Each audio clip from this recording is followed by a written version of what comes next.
Olá, meu amigo, minha amiga, muito obrigado por vocês estarem aqui no Portal do José. E hoje temos pautas muito importantes. É uma sexta-feira, dia 21 de agosto de 2020. Tem assuntos que vão acontecendo durante a semana e que hoje a gente sempre faz uma resenha, né? E você que está chegando agora, te convido a você se inscrever aqui no nosso portal, conhecer os nossos trabalhos, nossos vídeos, as nossas lives e divulgar com seus amigos. Eu te garanto que você sempre vai ter um papo diferente daquele que é apresentado pelos meios de comunicação para conversar com as pessoas que você gosta de bater papo, né? Então vamos seguir em frente. Olha, toda sexta-feira eu faço uma avaliação da live do presidente, que acontece sempre às quintas-feiras.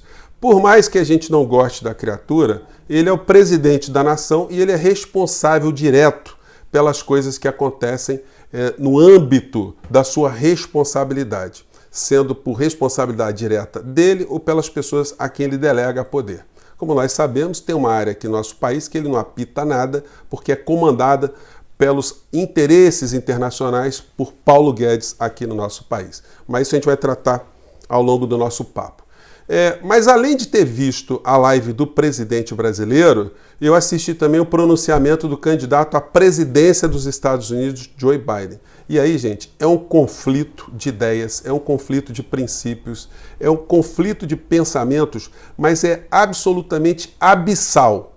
Se a gente pudesse considerar, ou puder considerar, que o bolsonarismo é uma linha política de extrema direita, a gente vai considerar Joe Biden uma pessoa de extrema esquerda.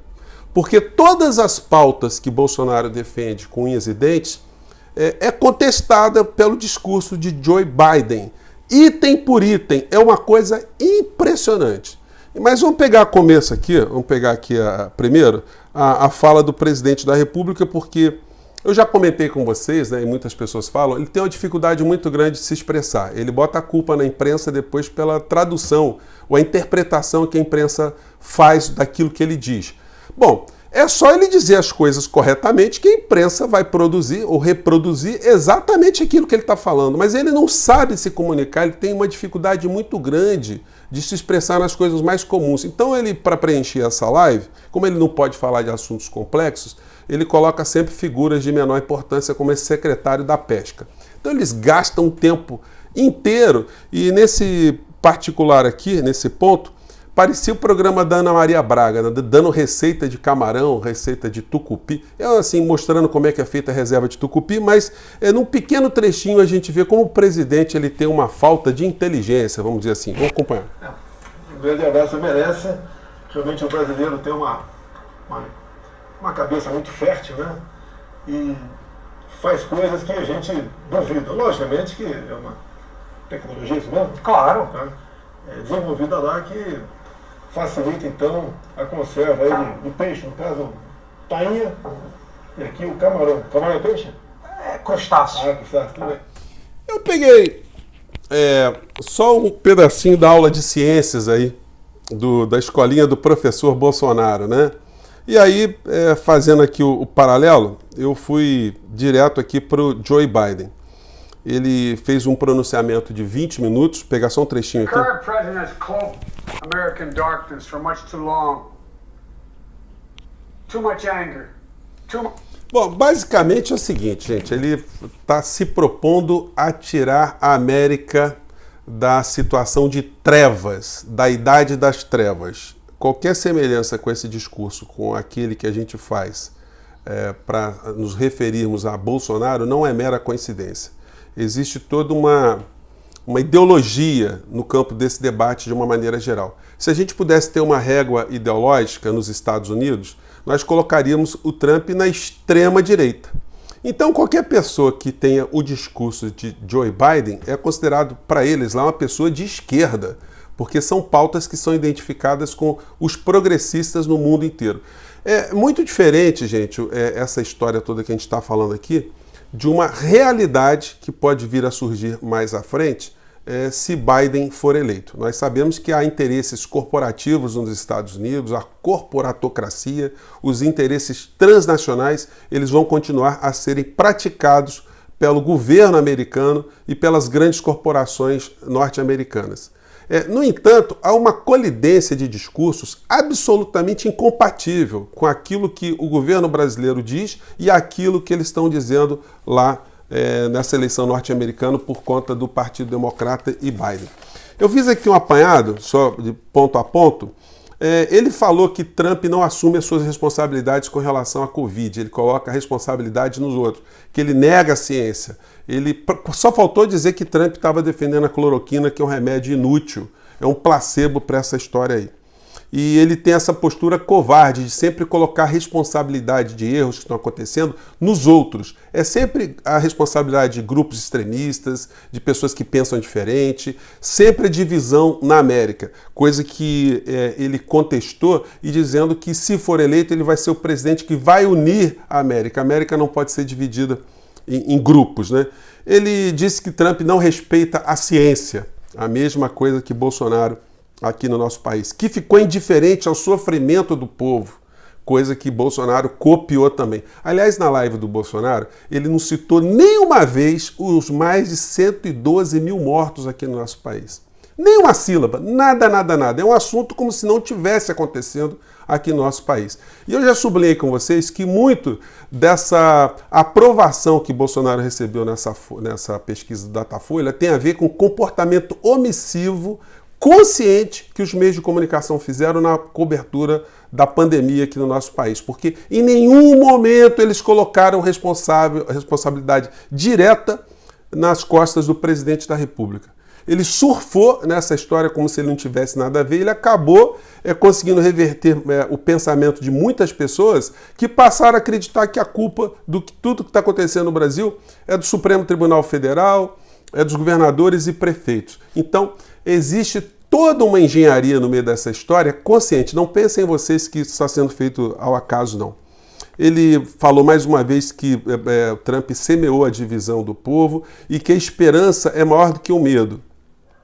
Ele falou das pautas ambientais, do equilíbrio climático. Ele comentou da filha de George Floyd, que exigiu dele que as desigualdades raciais nos Estados Unidos sejam superadas, que ele vai trabalhar dia e noite para que isso desapareça da sociedade norte-americana. Ele defendeu os grupos minoritários, os grupos étnicos minoritários, ou seja, o discurso do politicamente correto foi praticado o tempo todo. E quando se fala no discurso do politicamente correto, não tem nada de negativo. Politicamente correto é ser politicamente correto em relação à política, a moral, a ciência, a verdade. Não tem nada de mal ser politicamente correto. Isso faz com que o debate sempre se dê num nível mais elevado e não no nível de porta de boteco, como acontece aqui no Brasil com esse governo que está aí.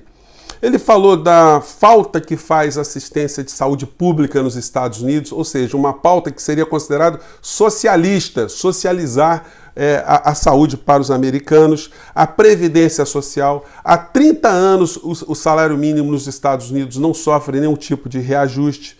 Ele falou da empatia com as pessoas que morreram, ele fez um discurso muito acentuado, mostrando o vazio que fica nas pessoas que ficaram, a falta que os entes queridos fará para essas pessoas e como elas devem reagir, como elas devem manter a esperança. Ele falou das mudanças climáticas, de direitos humanos, a expressão que o pessoal do governo brasileiro não tem nem ideia o que significa.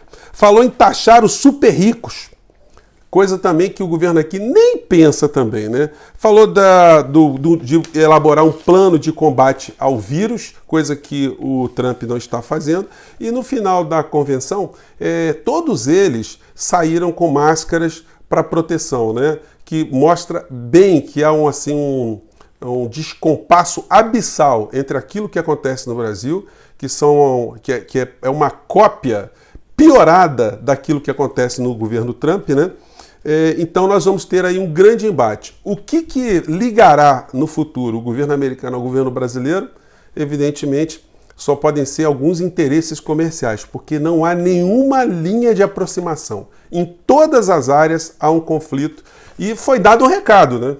Foi dado um recado para os americanos e esse recado, reflexamente, ele bate muito duro aqui no Brasil, bate muito duro na cara do presidente brasileiro e dos seus seguidores, que estão todos calados, né? Eles deram uma sumida muito forte porque estão acontecendo coisas muito importantes no mundo.